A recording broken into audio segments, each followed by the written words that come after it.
最近股市大起大落，昨美国股市反弹嘛，带动台湾股市今仔一开盘嘛起137点哦，尾也是收伫21295点，起794点哦，嘛是咱台股这几天来收盘起上济，起超过3%。因为顶礼拜五股市是大落上1000点哦，所以违约交怪金额有2亿3000万，最近恐惊最近状况哦会阁真济。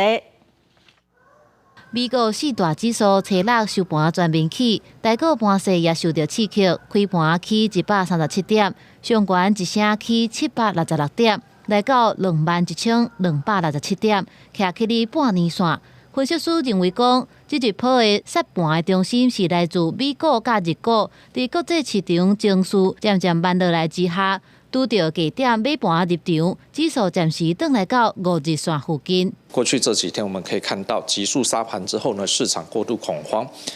融资连续2天就大减了接近500亿，这是造成这一波指数强劲反弹的一个重要关键。 最近台股起起落落，大家拢亲像咧测试投资人的心脏。金管会初六宣布讲，开放券商办理认购借贷，相信伫第4季会当上路。这项业务过去敢若银行会当做，按算会为台股搁添资金的活水。那这次开放证券商办理认股借贷的业务呢，将有助于扩大证券商业务的经营范围，也可以满足上市柜公司员工及原股东认购公司现金发行新股的资金需求。台股顶礼拜五大落1004点。 根据证交所初六的统计，计共有13户无缴钱，买进卖出，累积的违约交挂总金额大约是2.3亿。材料 KY 各股拢分别发生大条钱违约交挂。受到国际影响啦，那没什么啦，